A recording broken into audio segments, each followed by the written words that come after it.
지난 주일 오후에 오후 찬양 예배 때 최결혜 선교사님께서 오늘 우리가 함께 묵상한 창세기 4장과 히브리서 11장 4절의 말씀을 가지고 우리에게 참 큰 은혜의 말씀을 주셨습니다. 제가 온라인으로 예배를 드리면서 전해지는 말씀을 통해서 오늘 창세기 4장을 함께 나누게 될 텐데 귀한 은혜가 전해졌습니다. 혹시 여러분 기억하실지 모르겠지만 선교사님 말씀 중에서 오늘 여러분 본문 4장의 말씀을 읽어보셔서 알지만 가인은 뭔가 하나님과 대화를 하고 있습니다. 그런데 아벨은 한마디도 못하고 그냥 죽어갔습니다. 형의 손에 죽은 불쌍한 아벨. 그렇게 안타깝게 죽어간 그를 통해서 하나님께서 증언하시고자 하는 말씀은 레위기 제사와 연결하여 어린 양의 죽음과 예수 그리스도의 십자가 죽음이라고 하는 대속의 관점에서 말씀을 주셨습니다. 아벨과 예수 그리스도가 오버랩이 되고 있는 그런 상황입니다. 오늘 이 아침에는 우리가 함께 읽은 창세기 4장 말씀을 통해서 우리의 예배는 과연 어떠해야 하는가? 우리가 드리고 있는 이 예배는 어떠한 예배이어야 하는가? 가인과 아벨의 제사, 둘의 제사는 어떠하였길래 어떤 이는 받은 제사를 드렸고 어떤 이는 그렇지 아니하였는가? 돌아보는 시간 되기 원합니다. 인류 최초의 범죄자는 아담이었지만 최초의 살인자는 가인입니다. 하나밖에 없는 자신의 동생을 죽였습니다. 가인이 동생을 죽인 이유는 세상의 그것과는 좀 다른 것 같습니다. 세상에서는 어떤 이익관, 경제적인 문제, 별거 아니지만 감정의 문제. 근데 오늘 가인이 아벨을 죽인 사건은 예배를 드리다가 일어난 사건입니다. 동생과 함께 하나님께 제사를 드렸는데 하나님께서 동생 아벨의 제사는 받아주시고 자기 제사는 받아주지 않으셨습니다. 여기에 분노한 가인이 죄 없는 동생을 쳐 죽인 것입니다. 그래서 최초의 살인자가 되었습니다. 세상에 어떤 이권 다툼도 아니고 예배 드리는 문제로 살인이 일어났으니 얼마나 안타까운 일입니까? 여러분, 그런데 오늘 본문을 읽으면서 좀 이런 생각을 해봅니다. 하나님은 왜 이렇게 가인을 섭섭하게 만드셨을까? 가인의 제사를 왜 받지 않으셨을까?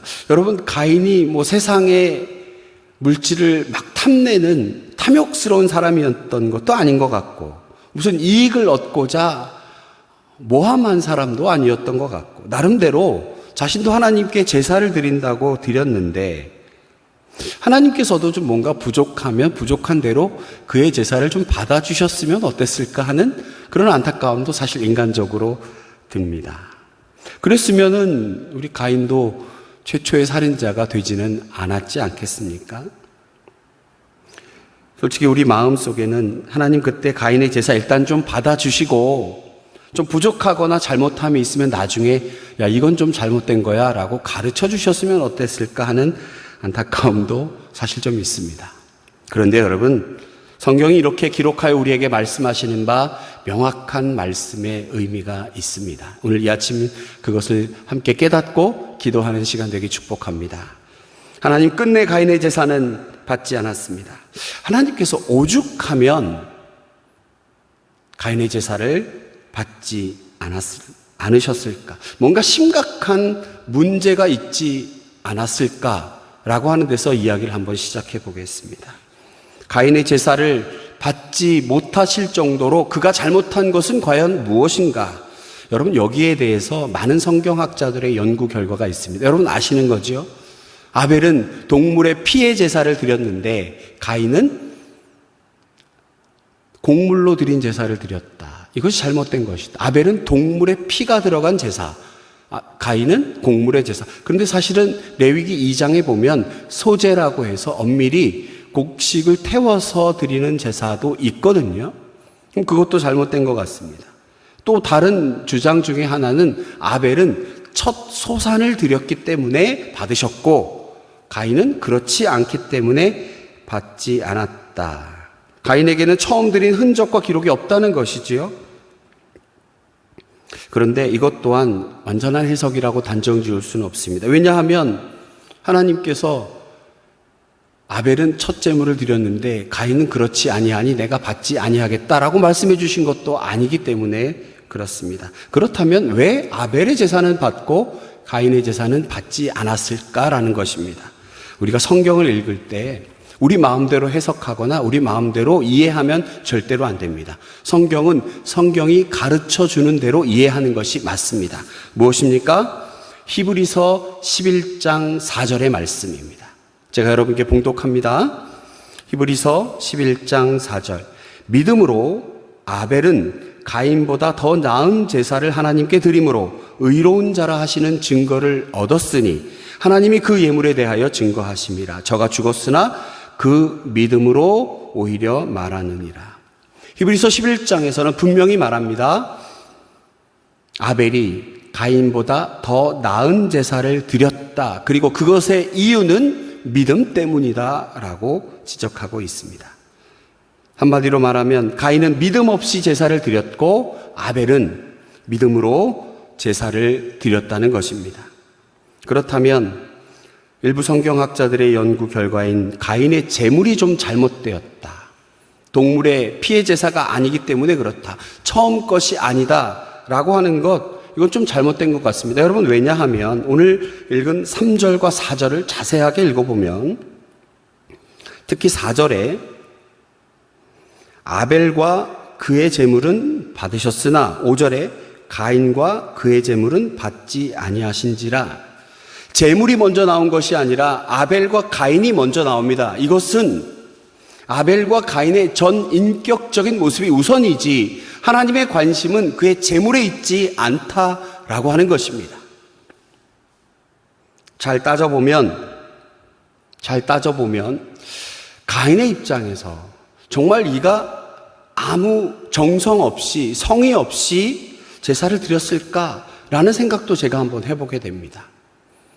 양심이 있으면 하나님께서 그렇게 너의 제사를 받지 않으시겠다라고 말씀하면 자기도 정성껏 드렸다면 그러니까 하나님 앞에 좀 분노하지 않았겠습니까? 하나님, 나도 내 나름대로는 최선을 다해서 제사를 드렸습니다. 하나님, 나도 그렇게 아무렇게나 형편없이 즉흥적으로 드린 것 아닙니다. 나도 내 소산을 드렸다니까요. 가인이 분노한 걸 보면 그가 나름대로 최선을 다해 제물을 준비했고 나름대로 최선을 다한 것으로 우리는 짐작할 수 있지 않겠습니까? 이렇게 준비한 걸 받지 아니하니 그에게 분노가 일어난 것입니다. 따라서 가인의 제사를 하나님께서 받지 아니한 것은 그의 제물 때문이 아니라 히브리서에서 말씀하신 것처럼 믿음 없이 드렸기 때문입니다. 여러분, 그렇다면 믿음 없이 드렸다는 게 뭘까요? 믿음이 있고 없고의 차이가 무엇일까요? 오늘 그 말씀입니다. 여러분, 에베소서의 말씀을 우리 함께 좀 찾아보기 원합니다. 에베소서 2장 8절과 9절의 말씀입니다. 신약성경 311면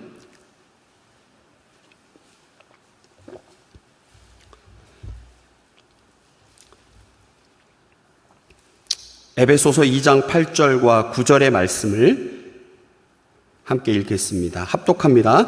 너희는 그 은혜에 의하여 믿음으로 말미암아 구원을 받았으니 이것은 너희에게서 난 것이 아니요 하나님의 선물이라.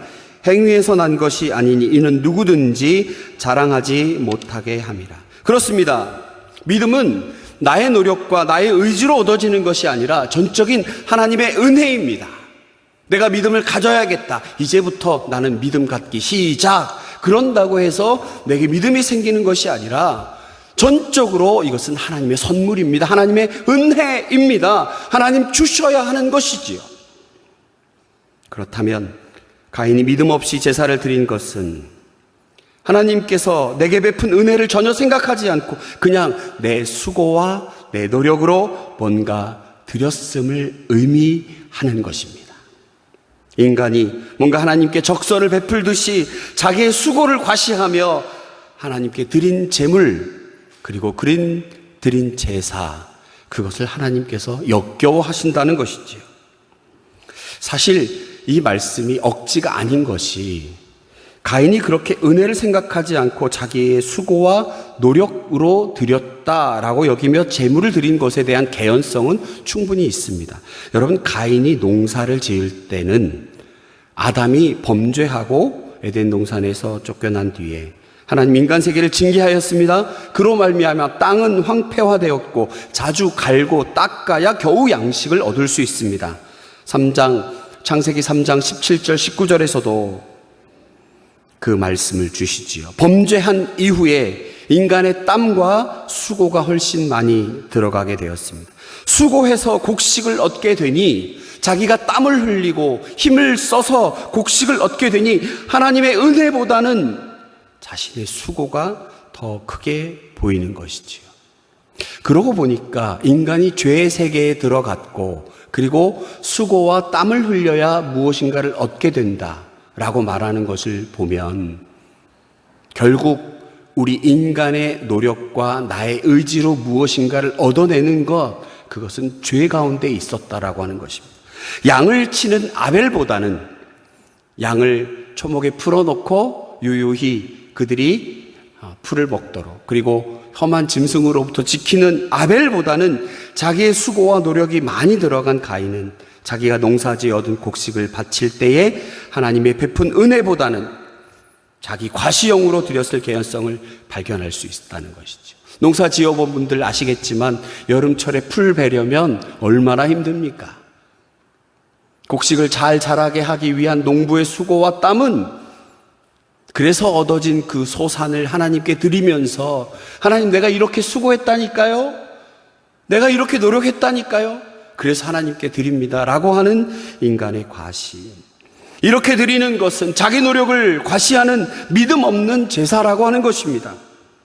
그러고 보니까 믿음이라고 하는 것, 우리가 함께 읽었던 에베소서의 말씀처럼 하나님, 모든 것이 하나님의 은혜입니다. 나의 믿음은 하나님께서 허락하신 선물입니다 라고 고백하는 것입니다. 상한 심령으로 감사하며 드리는 예배인 것입니다. 제가 지난 주일날 집에서 온라인으로 예배를 드리는데, 이 예배당에 나와 예배 드리는 것이 얼마나 큰 은혜였는지 아는 사람은 알고 모르시는 분은 모르실 겁니다. 나의 믿음, 이 자리에 나와 하나님께 예배하는 이것이 얼마나 큰 하나님의 은혜이고 하나님의 선물인지요. 가인에게는 이러한 믿음의 고백이 실종되었다는 것입니다. 어찌 이런 제사를 하나님 받으시겠습니까? 그래서 하나님 가인의 제사를 받지 않으신 겁니다. 하루 종일 땀 흘리며 수고할 수 있는 건강 주신 것, 하나님의 은혜입니다. 적당한 때에 비와 바람으로 곡식 잘 자라게 한 것, 하나님의 은혜입니다. 추수한 곡식을 바라보며 하나님의 은혜가 아닌 자신의 노력과 능력이 더 커 보인다면 하나님의 은혜를 버리는 것 아니겠습니까? 여러분 어떻습니까? 꼭 농부에게만 해당하는 일입니까? 여러분, 지금까지 지내온 것 주의 크신 은혜라. 내가 이렇게 건강히, 그리고 적당히 부족한 것 없이 채워주시는 하나님의 은혜에 감격하며, 그럼에도 불구하고 나의 삶을 돌아볼 때 이 모양 저 모양으로 살아왔습니다. 부족한 나의 모습도 받아주시는 주여 감사합니다 드리는 나의 예배와, 하나님, 나 일주일 동안 이렇게 잘 살았다니까요 라고 자랑하며 드리는 예배, 하나님은 과연 누구의 예배를 받으실까라고 하는 것입니다. 나의 노력과 능력을 과시하고 자랑하고 적선하듯 예배를 드리고 계시는 건 아닌지, 하나님의 은혜는 조금 더 기억하지 못하고 자기의 수고와 헌신으로 다 얻어진 것처럼 위세 부리며 드렸다는 것입니다. 그리하여 예수님께서도 말씀하신 바, 상한 심령으로 성전 저 뒤에서 나 같은 죄인 예배드리게 하신 주님 감사합니다 예배드렸던 세리의 모습과, 내가 11조도 했고 내가 이렇게 주의 말씀을 준행하였습니다, 율법을 어기지 아니하였습니다, 두 손 높이 들고 맨 앞자리에 나와 제사 드렸던 서기관들과 제사장들의 모습을 꾸짖으신 예수님의 모습, 그 음성이 여러분에게 들리십니까? 아벨은 믿음으로 드렸습니다. 하나님의 은혜를 기억하며 감사함으로 드렸습니다. 그 근거가 첫 것을 드렸다는 데서 나타납니다. 내가 얻은 것 중에 처음 것을 드린다는 것, 상대에 대한 감사와 은혜가 있기 때문입니다. 감사도 없고 은혜도 모르는 사람이 가장 좋은 것을 드리겠습니까? 제가 외국 회사에 다닐 때 외국인들이 잘 이해하지 못하는 것들 중에 하나가 우리 대한민국의 좋은 문화가 하나 있습니다. 신입사원이 들어오면 이들이 첫 월급을 받으면 저희 때만 해도 부모님 내복을 준비했습니다. 처음 받은 월급에서 제일 고마운 사람 위해서 우리 내복 샀거든요. 물론 11조도 하겠지만 너무나 감사한 부모님께, 키워주신 부모님께 감사하는 마음으로 내복 준비하는 그 마음, 외국인들은 잘 이해 못합니다. 아름다운 대한민국의 전통이지요. 처음 것을 드리는 마음, 그것은 감사함입니다. 은혜에 대한 감격이지요. 하나님의 은혜를 기억하며 드린 아벨의 제사, 그것입니다. 그리고 오늘 두 번째로 우리가 확인해야 될 것이 있습니다. 요한 1서의 말씀을 함께 찾아보겠습니다. 요한 1서 3장 12절의 말씀입니다. 신약성경 390면 요한 1서 3장 12절 말씀, 우리 함께 읽겠습니다. 가인같이 하지 말라. 그는 악한 자에게 속하여 그 아우를 죽였으니 어떤 이유로 죽였느냐? 자기 행위는 악하고 그의 아우의 행위는 의로움이라. 어디에 속하였는가? 라고 하는 문제입니다. 창세기 3장, 죄가 인간에 들어왔습니다. 악이 우리에게 들어와 버렸습니다. 그 결과 여인은 해상의 고통을, 남자는 평생에 수고하여 땅에서 소산을 먹게 되었습니다. 인간은 악에서 벗어날 수 없게 되어버린 것입니다. 악에 속해 버렸습니다. 그것이 아담으로부터 시작된 우리 인간의 모습입니다. 여러분, 다음 월요일부터는 또 창세기 5장 읽습니다. 족보 이야기가 나옵니다. 성경에 수많은 족보 이야기가 나옵니다. 오늘도 잠시 족보가 나왔는데, 여러분, 족보가 의미하는 것이 무엇입니까? 누가 낳고 누구를 낳고 죽고 낳고 죽고, 여러분, 죽음이라고 하는 것입니다. 죽음이라고 하는 것, 예수 그리스도께서 우리에게 주신 영생이 아닌 것, 이 땅에서의 우리의 모든 삶은 죽음이라고 하는 것을 마주할 수밖에 없습니다. 죽음 앞에 고개를 떨굴 수밖에 없는 연약한 인간, 그런 우리가 드릴 수 있는 제사는 온전한 제사가 아닌 것이죠. 하나님 받으시는 제사는 아벨의 제사, 그는 악에 속한 자가 드리는 제사가 아닌 제사였던 것입니다. 도저히 인간의 힘으로 온전한 예배를 드릴 수 없고 죽을 수밖에 없는 인간이 악에게 속하여 버림받을 수밖에 없는 우리들이지만, 그래서 죽음 앞에 서게 된 우리들이지만 온전하게 하나님의 은혜로, 하나님의 선물로, 그 선물로 말미암아 우리가 믿음 갖게 되어 하나님의 은혜입니다라고 고백하며 드리는 제사, 그 제사를 하나님 받으신다라고 하는 것입니다. 우리를 위해 십자가 위에서 대속의 보혈을 흘리신 예수 그리스도로 인하여 드려지는 감격스러운 예배, 그 예배를 하나님 지금도 찾으십니다. 이 예배를 받으십니다. 하나님의 은혜를 알며 감사하며 드리는 믿음의 예배를 받으십니다. 우리 모두는 하나님의 은혜를 기억하며 감사하며 예배해야 할 것입니다. 마지못해 한번 예배 드려주자, 이런 마음으로 드리는 예배, 그러지 않으시겠죠? 오늘날 예배, 은혜와 감사 없이 드리는 습관적인 예배가 있다면 이 시간 우리 과감하게 회개하고 온전하게 믿음의 예배를 드리는 우리가 되기 원합니다. 수능이 다가오니까 많은 부모님들이 이제 기도에 참석하고 또 예배합니다. 무언가 바라는 게 있겠죠. 혹시 우리 마음속에 우리 자녀가 수능장에 가서 헷갈리는 문제 나오면 그가 선택한 문제가 정답이 되게 해주세요, 이런 기도하는 건 아니겠죠. 우리의 기도가 바뀌기 원합니다. 나 같은 죄인에게 어찌 이런 귀한 자녀가 태어났을까? 선물로 받은 이 아이가 이제 이 중요한 시험을 치르게 되는 순간까지 지키고 돌보시고 보듬어 주신 하나님께 감사하는 기도, 그런 예배가 되기 원합니다. 이 아이를 어떻게 빚어가실지, 그것은 전적으로 하나님 손에 달려 있습니다. 그런데 믿음이 생깁니다. 주의 은혜로 믿음이 생깁니다. 선물로 주신 은혜를 바라보니 믿음이 생깁니다. 얼마나 멋지게 귀하게 이 아이를 빚어가실지 믿음의 눈으로 바라보고 기도할 때에 하나님 그들과 함께 하실 줄로 믿습니다. 이렇게 기도하고 예배하는 우리 모두가 되기를 축복합니다. 여러분, 우리는 수많은 예배를 드립니다. 내가 드린 예배가 하나님의 은혜를 기억하며 믿음으로 드리는 예배인가? 아니면 그렇지 아니한가? 가인처럼 악에 속한 자 되어 자신의 의의를 자랑하고 하나님의 은혜 없이도 내가 얻을 수 있습니다.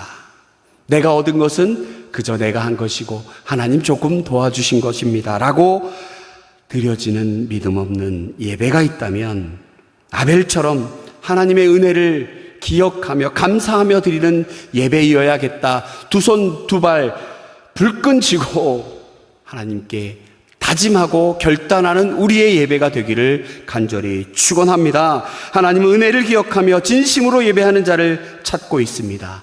신령과 진정으로 예배하는 우리가 되기 원합니다. 상한 심령으로 주께 아뢰는 주님 앞에 예배드리는 우리 모두가 되기를 축복합니다. 우리의 인간의 어리석은 눈과 어리석은 생각으로는 하나님 누구는 받으시고 누구는 받지 않으셨구나, 우리 마음대로 해석한 것이 있다면 하나님 용서하여 주시고 오늘 말씀을 통해서 깨달음과 바른 믿음을 가지고 하나님께 예배하는 우리가 되기 원합니다.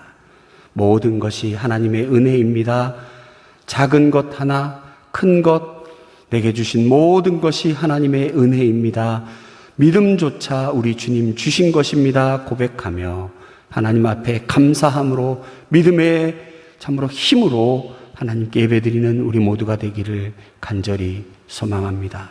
하나님, 우리의 연약함을 아시는 주여, 육신의 질병으로 병상에서 신음하며 하나님께 매달려 기도하는 귀한 성도님들, 자녀들을 위하여 애끓는 마음으로 기도하는 우리의 기도, 각자의 소원을 가지고 하나님 앞에 드리는 기도가 하나님 바른 기도가 되게 하시고, 우리의 욕심과 우리의 자랑을 위하여 구하는 기도가 아니라 오직 하나님께 영광이 되어 하나님 나라 위하여 구하는 우리의 기도가 되어 하나님 앞에 상달되어 응답받는 기도 될 수 있도록 하나님 은혜 내려 주시옵소서.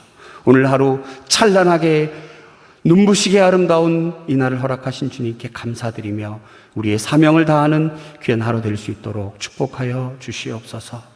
주님 감사합니다. 예수님 거룩하신 이름으로 기도하옵나이다. 아멘.